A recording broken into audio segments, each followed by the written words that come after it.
Hello friends, कैसे हैं? उम्मीद करते हैं कि अच्छे होंगे। तो आज मैं आपके बीच एक नए वीडियो के साथ मिलने जा रहा हूं। जो वीडियो आज हमारा होगा साइंस का, और ये साइंस का जो वीडियो होगा इसका कई वीडियो मैं आपको दे चुका हूं। जो बायोलॉजी का वीडियो है, ये आज जो हम लोगों का वीडियो होने वाला है बायो का वीडियो होने वाला है। जो आपने पढ़ा था चैप्टर नंबर 2, बायो का चैप्टर नंबर 2 जो आपने पढ़ा था, श्वसन, जिसका नाम है, क्या नाम है? श्वसन नाम है। उसका मैंने आपको लेक्चर बताया था, सब्जेक्टिव लाकर दिखाया था, साथ साथ क्वेश्चन वगैरह सब चीज़ हो चुका था। अब मैं लेकर आया हूँ इसका वीडियो। यह जो वीडियो होने वाला है ऑब्जेक्टिव का वीडियो होने वाला है। आज जो वीडियो होगा ये ऑब्जेक्टिव का होगा, श्वसन चैप्टर का, लेसन नंबर 2 का, और बायो सब्जेक्ट है जिसका आज दूसरा चैप्टर का क्या हो रहा है, वीवीआई ऑब्जेक्टिव होने वाला है। तो ये ऑब्जेक्टिव नामुमकिन सा नहीं, एकदम या मुमकिन इसको मत समझिएगा, ये एकदम आसान मत समझिएगा। आपका हर ऑब्जेक्टिव हार्ड होता है और हर ऑब्जेक्टिव मुश्किल नहीं होता है, ठीक है। इसका रीज़न ये है, अगर आप पढ़ते हैं, अच्छे से पढ़ते हैं, चैप्टर बाय चैप्टर देखते हैं, एकदम रीडिंग करते हैं या समझते क्वेश्चन को, लेक्चर को देखते हैं, तो आपका हर ऑब्जेक्टिव आसान सा हो जाता है और हर ऑब्जेक्टिव आप क्लियर कर पाते हैं एग्ज़ाम में। तो इसी को मैं अच्छा बनाने के लिए आपको काबिल तारीफ़ के लिए आपको क्या करना पड़ेगा, आपको काबिल तारीफ़ होने के लिए सबसे पहले वीडियो को ध्यान से देखना पड़ेगा। इस वीडियो को समझना पड़ेगा कि इस वीडियो में ऑब्जेक्टिव कहाँ से लिया गया है, किस लाइन से लिया गया, किस क्वेश्चन से निकाला गया, वो सारे मुद्दे पर आज हम लोग बात करने वाले हैं। तो देखिए, ये परीक्षा में आने वाले सवाल जो है, आने वाले प्रश्न बार बार आते हैं इस चैप्टर से। जो भी चैप्टर आपका पढ़ाया जाएगा इनसे बहुत ज़्यादा क्वेश्चन बनते हैं एग्जाम में। तो अगर आप देखे रहेंगे वीडियो, फिर आपको समझ आएगा कि हाँ कौन सा ऑब्जेक्टिव कहाँ से था, ठीक है। तो स्टार्ट करते हैं बिना देरी किए हुए। देखिए, हम लोगों का जो क्वेश्चन नंबर 1 है, वो क्वेश्चन नंबर 1 ओपन हो चुका है बोर्ड पे। देखिएगा, पौधों में कह रहा क्वेश्चन कि पौधों में श्वसन की क्रिया के अंतर्गत एडीपी के टूटने से कितनी ऊर्जा मुक्त होती है, ठीक है। डबल टाइप हो गया है। यहाँ आप क्वेश्चन समझेंगे, पौधों में यानी पेड़ पौधे जो होते हैं उसमें श्वसन क्रिया के अंतर्गत, जब पेड़ पौधे में श्वसन की क्रिया होती है उसके अंतर्गत जब एडीपी टूटता है तो कितनी ऊर्जा मुक्त करता है, मतलब कितनी ऊर्जा को छोड़ता है, ये बात आपको क्वेश्चन पूछ रहा है। तो ऑप्शन नंबर ए में देखेंगे बच्चों, एक ए में दिया हुआ है 30.5 kJ मोल, ठीक है। बी में दिया हुआ है 305 kJ मोल, ठीक है। तो इस टाइप से आप देखेंगे और पहचानेंगे 3.5 kJ मोल या इनमें से कोई नहीं। तो अगर आपने पढ़ा होगा, बुक रीडिंग दिया होगा या आपने समझा होगा तो आपको पता होगा, ठीक है। तो मैं बता दूं, एडीपी के टूटने से, जब श्वसन क्रिया के दौरान एडीपी टूटता है तो उससे कितनी ऊर्जाएं मुक्त होती है या कितनी ऊर्जा मुक्त होती है। तो ऑप्शन नंबर डी यहाँ पर हमारा राइट आंसर नहीं है, क्योंकि इनमें से कोई नहीं, ऐसा कुछ नहीं है, बल्कि इसमें से एक आंसर है, ठीक है। तो 3.5 kJ भी मोल नहीं होता है और ना बी 305 kJ मोल भी नहीं होता है। तो राइट आंसर हो जाएगा हमारा ऑप्शन नंबर ए। जब भी आपसे पूछा जाए कि पौधों में, पेड़ पौधों में श्वसन क्रिया के दौरान एडीपी के अंतर्गत क्या होता है, जब टूटता है तो उससे कितनी ऊर्जा मुक्त होती है, तो 30.5 kJ मोल याद रखना है। यह क्वेश्चन बहुत वीवीआई क्वेश्चन है, बहुत वीवीआई क्वेश्चन है। ये क्वेश्चन बार बार पूछा जाता है, बहुत इंपॉर्टेंट क्वेश्चन है, ठीक है। आगे बढ़ते हैं, अगला सवाल देखते हैं। अगला सवाल कह रहा है, पाइरूवेट के विखंडन से कार्बन डाइऑक्साइड और जल तथा ऊर्जा देता है, और यह क्रिया कहाँ होती है, यह क्रिया कहाँ होती है। जब पाइरूवेट विखंडन से कार्बन डाइऑक्साइड और जल ऊर्जा देता है, जल तथा ऊर्जा देता है, तो यह क्रिया कहाँ पर होती है, ये क्वेश्चन पूछा जा रहा है। कोशिका द्रव में होती है, या माइटोकॉन्ड्रिया में होती है, या हरित लवक में होती है, या केंद्रक में होती है। तो आपको बताता चलूं कि इसका जो राइट आंसर हो जाएगा बच्चों, वो कोशिका द्रव नहीं होता है, कोशिका द्रव में नहीं होता है, बल्कि इसका राइट आंसर माइटोकॉन्ड्रिया हो जाएगा। क्या हो जाएगा? माइटोकॉन्ड्रिया। ऑप्शन नंबर बी हो जाएगा। और सी और डी क्या है, हमारा यहाँ पर सवाल गलत है, ठीक है, मतलब आंसर गलत है। आगे देखिएगा, अगला सवाल कहता है, इथाइल अल्कोहल किस प्रकार का श्वसन है, ठीक है, या श्वसन में आता है, श्वसन में आता है। यहाँ पर क्वेश्चन छूट गया, आता है, ठीक है। तो यहाँ याद रखना है, आपको जो ऑब्जेक्टिव देखने को मिल रहा है, ये सारे ऑब्जेक्टिव हम लोग फटाफट करेंगे, क्योंकि ऑब्जेक्टिव आप सब्जेक्टिव पढ़ चुके हैं, लेक्चर लगा चुके हैं, तो आपको फटाफट पकड़ना है कौन सा ऑब्जेक्टिव कहाँ से लिया गया और कौन सा ऑब्जेक्टिव इंपॉर्टेंट है, सारे बात करेंगे, ठीक है। तो देखिएगा ऑप्शन नंबर ए में दिया है वो वायवीय श्वसन, दो में है अवायवीय श्वसन, और सी में ए और बी दोनों, या लास्ट वाला है डी, इनमें से कोई नहीं। तो इथाइल अल्कोहल जो होते हैं बच्चों, वो याद रखेंगे कि किस प्रकार का श्वसन है। तो इथाइल अल्कोहल वायवीय श्वसन नहीं होता है, ठीक है, बल्कि ये जो होगा हमारा अवायवीय श्वसन होता है। अवायवीय श्वसन, सी और डी हमारा आंसर गलत है, ठीक है। आगे देखेंगे, अगला सवाल कहता है निम्नलिखित में किसे कोशिका का ऊर्जा मुद्रा के रूप में जाना जाता है। मोस्ट वीवीआई क्वेश्चन सभी आपको देखने को मिल रहे हैं। ये सारे क्वेश्चन एग्जाम में बार बार पूछा जाता है और इतना इंपॉर्टेंट है कि आप खुद भी देखेंगे एग्जाम में, या कहीं आप टेस्ट वगैरह देंगे कोई कोचिंग में भी, तो आपको पता चल जाएगा कि यहाँ से क्वेश्चन बनता है, ठीक है। तो याद रखेंगे, निम्नलिखित में से किसे कोशिका का ऊर्जा मुद्रा के रूप में जाना जाता है। तो एडीपी को, या एटीपी को, या डीटीपी को, या पीडीपी को, ठीक है। तो आपको बता दूं आपकी जानकारी के लिए कि यहाँ पर जो कोशिका का ऊर्जा मुद्रा के रूप में जाना जाता है, वो एडीपी को नहीं जाना जाता है, और ना डीटीपी को जाना जाता है, और ना ही पीडीपी को जाना जाता है। तो इसका जो राइट आंसर होगा ऑप्शन नंबर बी हो जाएगा। एटीपी को ऊर्जा मुद्रा के रूप में जाना जाता है। आगे देखेंगे सवाल, देखिए अगला सवाल कहता है मछली का श्वसनांग है, मतलब मछली जो है उसका श्वसन अंग पूछा जा रहा है। श्वसन अंग कौन सा होता है? ट्रैकिया, यहाँ पर गिल्स होगा, ठीक है, ये गिल्स है, गल्स नहीं, या त्वचा, या फिर फेफड़ा, ठीक है। तो याद रखेंगे ट्रैकिया जो होता है, बताइए ये किसका होता है? मच्छर या कॉकरोच,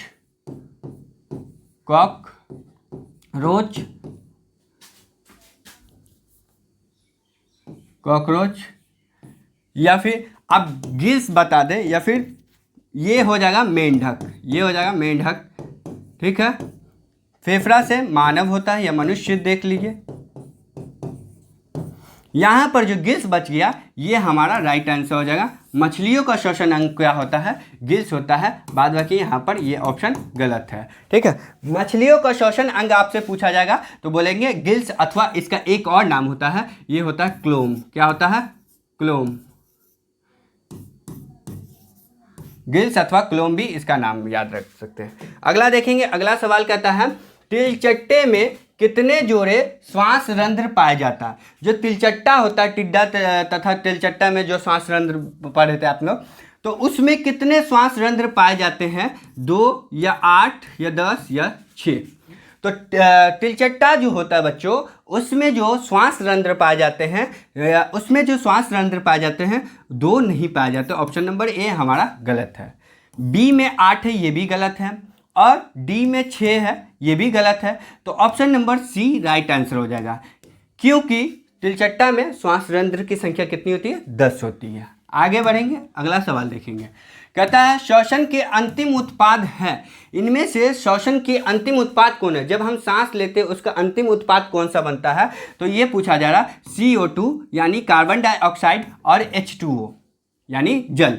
कार्बन डाइऑक्साइड और जल है, या फिर कार्बन डाइऑक्साइड और ऊर्जा है, या जल और ऊर्जा है, या फिर कार्बन डाइऑक्साइड, ठीक है, उसके बाद क्या है? H2O जल है और प्लस ऊर्जा है। तो कौन कौन से चीज़ इसमें यहाँ पर कॉमा होगा, ठीक है। तो यहाँ पर याद रखिएगा CO2 या H2O फिर प्लस ऊर्जा दिया हुआ, ठीक है। तो आपको बता दूं आपकी जानकारी के लिए कि यहाँ पर जो होता है श्वसन का अंतिम उत्पाद जो कहलाता है वो कार्बन डाइऑक्साइड और जल नहीं कहलाता है, ठीक है। और CO2 यानी कार्बन डाइऑक्साइड प्लस ऊर्जा, ये भी इसका श्वसन का अंतिम उत्पाद नहीं होता है। और H2O यानी कि जल और प्लस ऊर्जा, ये भी श्वसन का अंतिम उत्पाद नहीं होता है। तो ऑप्शन नंबर डी हमारा राइट हो जाएगा, यानी कार्बन डाइऑक्साइड, जल प्लस ऊर्जा, ठीक है, यही याद रखेंगे।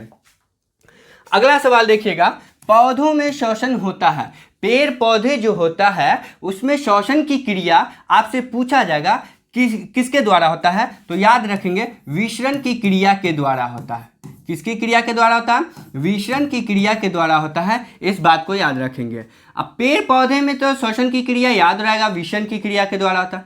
अब कैसे होता है? जड़ में कहाँ होता है? तो जड़ में होता है, या पत्तियों में होता है, या तना में होता है, या इनमें से कोई नहीं होता है। ठीक है, तो याद रखेंगे पौधों में जो श्वसन की क्रिया होता है बच्चों, वो जड़ में होता है, या पत्तियों में, या तना में, या इनमें से सभी। तो हाँ, याद रखेंगे ये जड़ में भी होता है। ठीक है, पौधों में श्वसन की क्रिया जड़ में होता है, पत्ती में होता है और तना में होता है, यानी इनमें से सभी। ऑप्शन नंबर डी हमारा सही हो जाएगा। ठीक है, पौधों में श्वसन की क्रिया विसरण की क्रिया के द्वारा होता है, बट होता है कहाँ पर? सभी में होता है। पौधों में श्वसन की क्रिया सभी जगह से होता है, जड़ से, पत्ती से, तना से एवं तना, तीनों जगह से होता है। ठीक है, आगे देखेंगे। अगला सवाल कहता है कौन सी बीमारी श्वसन तंत्र से संबंधित है? कौन ऐसी बीमारी है जो श्वसन तंत्र से संबंधित है? ठीक है, तो याद रखिएगा डायरिया। ठीक है, डायरिया रोग क्या श्वसन से संबंधित होता है, या निमोनिया है, या फिर मलेरिया है, या मधुमेह? तो याद रखेंगे मधुमेह जो होता है इंसुलिन की कमी से होता है। मलेरिया रोग क्या होता है? डायरिया, मलेरिया याद रखेंगे जब मच्छर वगैरह काट लेते हैं तो उससे होता है, या डायरिया भी डायरिया बुखार वगैरह या टाइफाइड हो जाता है उस समय, ये सभी श्वसन से इम्पॉर्टेंट नहीं है, यानी श्वसन तंत्र से इम्पॉर्टेंट नहीं है, बीमारी संबंधित नहीं है। तो यहाँ पर जो हमारा राइट आंसर हो जाएगा वो हो जाएगा निमोनिया। निमोनिया जो होता है वो श्वसन तंत्र से संबंधित होता है। तो option number B right answer हो जाएगा। अगला सवाल देखेंगे। अगला क्वेश्चन कहता है ग्लाइकोलाइसिस होता है। ग्लाइकोलाइसिस होता है, ये कहाँ पर होता है? माइटोकॉन्ड्रिया में होता है, या फिर कोशिका द्रव में होता है, या गोल्गी कॉम्प्लेक्स में होता है, या क्लोरोप्लास्ट में होता है। ठीक है, तो ग्लाइकोलाइसिस की जो क्रिया होती है बच्चों वो कहाँ होती है? वो माइटोकॉन्ड्रिया में नहीं होती है, और ना गोल्गी कॉम्प्लेक्स में होती है, ना क्लोरोप्लास्ट में होती है, बल्कि कहाँ होती है? तो कोशिका द्रव में होती है। कहाँ होती है? कोशिका द्रव में होती है। Option number B right answer हो जाएगा।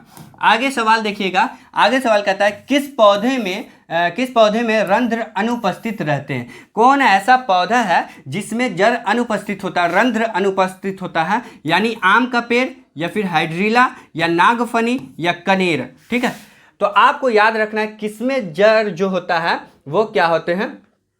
रंध्र जो होते हैं वो अनुपस्थित रहते हैं। तो आम में तो अनुपस्थित नहीं रहते हैं, ना नागफनी में उपस्थित रहते हैं, ना कनेर में उपस्थित रहते हैं। तो इसका जो राइट आंसर हो जाएगा हाइड्रीला का पौधा होता है जिसमें क्या होता है? रंध्र अनुपस्थित होते हैं, जिसमें क्या होते हैं? रंध्र अनुपस्थित रहते हैं। तो ऑप्शन नंबर बी हमारा यहाँ पर सही आंसर हो जाएगा। आगे सवाल देखेंगे। अगला सवाल कहता है किस प्रकार के श्वसन से अधिक ऊर्जा मुक्त होता है? कौन ऐसा श्वसन है, कैसा श्वसन लेते हैं जिसके दौरान उससे अधिक ऊर्जा को मुक्त कर पाते हैं हम लोग? ठीक है, तो आपने पढ़ा था श्वसन के कितने प्रकार होते हैं? श्वसन के 2 प्रकार होते हैं, वायवीय और अवायवीय श्वसन। ठीक है, तो यहाँ पर पूछा जा रहा है किस प्रकार के श्वसन से अधिक ऊर्जा मुक्त होती है, किस श्वसन से क्या होगा? ज़्यादा से ज़्यादा ऊर्जा मुक्त होगी। तो याद रखेंगे वायवीय श्वसन या अवायवीय श्वसन। ए और बी ऑप्शन नंबर सी में दिया हुआ है, डी में है इनमें से कोई नहीं। तो याद रखिए इसका जो आंसर होगा राइट आंसर, ये इनमें से कोई नहीं हो सकता, ये आंसर आपका गलत है। और ए और बी जो दिया हुआ है मतलब दोनों, ये भी गलत है आंसर।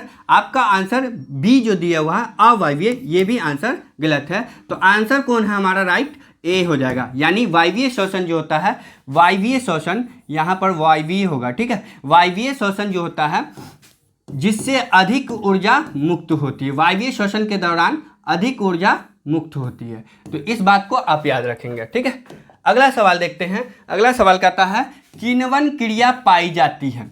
किण्वन की क्रिया कहाँ पर पाई जाती है? अमीबा में, या यीस्ट में, या हाइड्रा में, या फिर इनमें से कोई नहीं। ठीक है, तो किण्वन की जो क्रिया होती है वो अमीबा में नहीं होती है। ठीक है, और ना ही हाइड्रा में होता है, और इनमें से कोई नहीं। ये आंसर तो बिल्कुल गलत है। तो यहाँ पर हमारा आंसर हो जाएगा यीस्ट में। किण्वन की क्रिया किस में होती है? यीस्ट में होती है। आगे देखेंगे सवाल। अगला सवाल कहता हूँ कि ट्रैकिया किस जीव का श्वसनांग है या श्वसन अंग है? ट्रैकिया जो होता है किस जीव का श्वसन अंग है? हाइड्रा का है, या स्टारफिश का है, या कॉकरोच का है, या पाइला का है। ठीक है, तो इसमें याद रखेंगे ट्रैकिया जो होता है वो किस जीव का क्या है, श्वसन अंग। तो यहाँ देखेंगे हाइड्रा गलत हो जाएगा आंसर हमारा। स्टारफिश का भी ये क्या है, ट्रैकिया जो होता है वो श्वसन अंग नहीं होता है, ना ही पाइला का होता है। तो ऑप्शन नंबर सी क्या हो जाएगा, राइट हो जाएगा। कॉकरोच का जो होता है वो ट्रैकिया होता है। ठीक है, श्वसन अंग। आगे देखेंगे अगला सवाल कहता है कौन सी गैस श्वसन क्रिया में मुक्त होती है। जब हम सांस लेते हैं तो कौन सी गैस आती है, और जब सांस छोड़ते हैं मुक्त करते हैं तो उस समय कौन सी गैस में हम मुक्त होती है। ठीक है, कौन सी गैस श्वसन क्रिया में मुक्त होती है। जब सांस लेते हैं तो आपको याद रखना है ऑक्सीजन लेते हैं, ऑक्सीजन को ग्रहण करते हैं। ठीक है, ऑक्सीजन को ग्रहण करते हैं। और जब सांस छोड़ते हैं तो उसमें क्या होगा, देखिए O2 लेते हैं क्या, या SO2 या NO2 या CO2। तो यहाँ पर जो होगा मुक्त होती है वो ऑक्सीजन नहीं मुक्त होती है, ना SO2 मुक्त होती है, ना नाइट्रोजन डाइऑक्साइड NO2 मुक्त होती है, बल्कि आंसर क्या हो जाएगा, डी हो जाएगा, CO2 मुक्त होती है, कार्बन डाइऑक्साइड गैस मुक्त होती है। अगला सवाल देखते चलते हैं। अगला सवाल कहता है रंध्र का मुख्य कार्य है। रंध्र का मेन कार्य पूछा जा रहा है, मेन कार्य क्या है। ठीक है, रंध्र जो होते हैं प्रकाश संश्लेषण करता है, या फिर बी में दिया हुआ गैसों का विनिमय एवं वाष्पोत्सर्जन करता है, या सी में दिया हुआ पोषण करता है, या भोजन का परिवहन करता है। तो आपको बताता चलो इसका रंध्र का मुख्य कार्य होता है बच्चों, रंध्र का जो मेन कार्य होता है वो प्रकाश संश्लेषण करना नहीं होता है, और ना ही पोषण करना होता है, ना ही भोजन का परिवहन करना होता है। इनमें से ये तीनों आंसर हमारा गलत है। तो ऑप्शन नंबर बी हमारा राइट आंसर हो जाएगा, यानी कि गैसों का विनिमय एवं वाष्पोत्सर्जन करता है। इतनी बात याद रखना है। ठीक है, आगे देखते हैं। अगला सवाल कहता है मनुष्य में नासिका छिद्र लैरिंग्स, ट्रैकिया तथा फेफड़ों के मिलने से बनता है। मतलब कि मनुष्य जो है उसके नासिका छिद्र, लैरिंग्स, ट्रैकिया तथा फेफड़ों के जब मिल जाते हैं, ये सारे अंग मिल जाते हैं तो क्या कहलाते हैं, क्या उत्सर्जन तंत्र कहलाते हैं। क्या कोई उत्सर्जित कर रहा है शरीर से, नहीं ना कर रहा है, तो उत्सर्जन तंत्र क्यों कहलाएंगे, नहीं कहलाएंगे। क्या किसी चीज़ को जन्म दे रहा है तो जनन तंत्र भी नहीं होगा, जन्म थोड़ी दे रहा है। या किसी चीज़ का पाचन कर रहा है इन सभी के माध्यम से, नहीं ना कर रहा है, तो ये भी क्या हमारा आंसर गलत है, बल्कि ऑप्शन नंबर डी हमारा आंसर सही हो जाएगा। श्वसन तंत्र कहलाता है जब नासिका छिद्र, नाक का छेद, लाइडिंग्स और ट्रैकिया ये सभी मिल जाएंगे, या फेफड़ा मिल जाता है तो क्या कहलाता है, श्वसन तंत्र कहलाता है। मतलब इन सभी के जरिए से हम लोग श्वास लेते हैं, इसलिए ये क्या कहलाता है, श्वसन तंत्र कहलाता है। अगला सवाल देखेंगे। अगला सवाल कहता है कोशिकीय ईंधन निम्न में से कौन है। कोशिका का ईंधन पूछा जा रहा है, निम्न में से कौन है। प्रोटीन होता है, या ग्लूकोज होता है, या वसा होता है, या इनमें से कोई नहीं। तो कोशिकीय ईंधन जो होता है बच्चों, वो आपको बता दूं कि प्रोटीन जो है ये कोशिकीय ईंधन नहीं होता है, और ना ही वसा भी इसका कोशिकीय ईंधन होता है। और ये ऑप्शन डी गलत है, बल्कि ऑप्शन जो है बी आंसर सही है। ग्लूकोज जो होता है वो कोशिकीय ईंधन होता है। ठीक है, कोशिका का ईंधन होता है। आगे देखेंगे सवाल। अगला कह रहा है एटीपी में फास्फेट की संख्या कितनी होती है। जब एटीपी जो होता है उसमें फास्फेट की संख्या पूछा जा रहा है, किसकी संख्या, फास्फेट की संख्या पूछी जा रही है, तो ये कितनी होती है, 1 होता है, 2 होता है, या 3 होता है, या 4 होता है। तो एटीपी में बता दूं कि फास्फेट की संख्या जो होती है वो 1 नहीं होती है। ठीक है, ऑप्शन नंबर ए यहाँ पर हमारा बिल्कुल गलत है, और बी भी जो है ये 2 ये भी गलत है। ठीक है, फास्फेट की संख्या 1 और 2 नहीं होती है। क्या 4 होती है, क्या एटीपी में फास्फेट की संख्या क्या 4 होती है, नहीं, 4 भी नहीं होती है। तो ऑप्शन नंबर सी हमारा हो जाएगा राइट आंसर। एटीपी में फास्फेट की संख्या 3 होती है। कितनी होती है, 3 होती है। आगे देखेंगे। अगला सवाल कहता है बाहरी वातावरण से कोशिका में ऑक्सीजन का स्थानांतरण और कार्बन डाइऑक्साइड को हटाना कहलाता है। जब बाहर की वातावरण से क्या होता है, कोशिका में ऑक्सीजन का स्थानांतरण और कार्बन डाइऑक्साइड को हटाने की क्रिया को क्या कहलाता है, या क्या कहलाता है, तो आपको बता दूं श्वासोच्छ्वास कहलाता है या फिर निःश्वसन कहलाता है या अंतःश्वसन कहलाता है या इनमें से कोई नहीं। तो आपको बता दूं इसका आंसर अगर आपको पता है तो फटाफट आप कमेंट बॉक्स में बताएं। अभी मैं 20 क्वेश्चन इस चैप्टर से, कितना क्वेश्चन, 20 क्वेश्चन चैप्टर नंबर 2 से लाया हूं। कितना क्वेश्चन, 20 क्वेश्चन चैप्टर नंबर 2 से लाया हूं।